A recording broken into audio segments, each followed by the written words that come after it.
enlarging a shape by a given scale factor. So in this question they've asked us to enlarge the shape on the grid using a scale factor of 3. Now that means that our shape is going to be 3 times the size.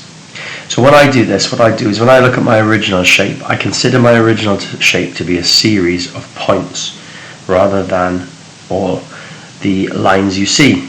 So what I will do is pick a starting corner. So I'm going to start my new enlarged shape with this top left corner. So here's my top left corner. Now my horizontal line in the original shape is 4 squares long. So if I'm going to enlarge it by scale factor 3, I'm going to times that by 3 to make the new length 12. So there's 4, 8, 12. So there's my new position of my top right corner, and I'll join them up using my ruler.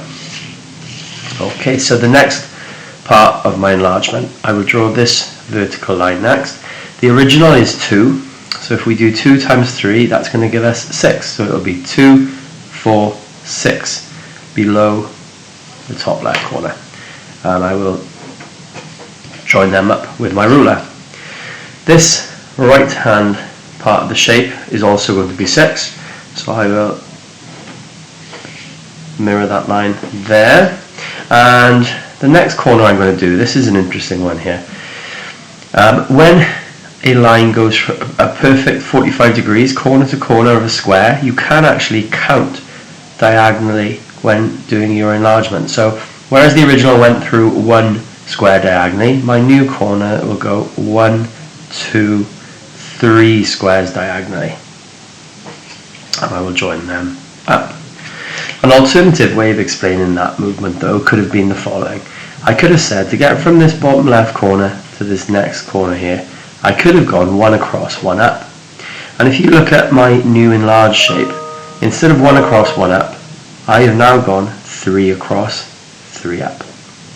Okay, to finish this shape off, this little small horizontal line was originally 1, so the new shape will be 3, because I'm multiplying by 3, and to finish off, just simply join the last 2 points. And there we have an enlargement scale factor 3. The second question asks us to enlarge the shape using a scale factor of 2, but this time enlarge it from a centre of enlargement, which has been marked on here on the grid as point A.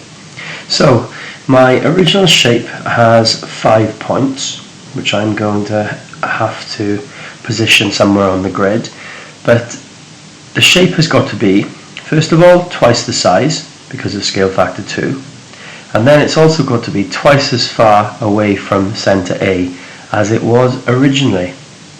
So again, I'm going to do this using counting.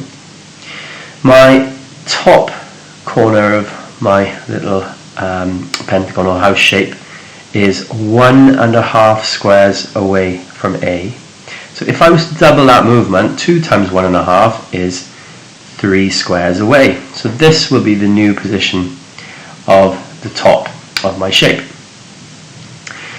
This corner of my shape is originally 2 squares below the centre. So if I am going to make this twice the distance away, it will now be 4 squares away. So I plot that as my next point. And I'm going to join up as I go here because the 2 shapes overlap, so this could get messy otherwise. Now the next few points are actually quite nice because this corner here is originally 3 squares from the centre of enlargement. So if I double that, it won't be 3 squares, but it'll be 4, 5, 6 squares below the centre of enlargement. And what you'll also notice is by doing that counting, I've actually made sure that my length is twice the original.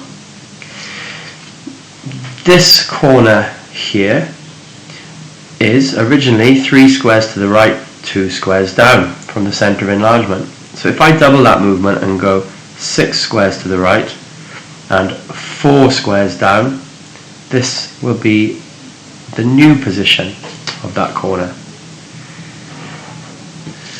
And with 1 point left to draw, this bottom right corner was originally 3 down, 3 to the right.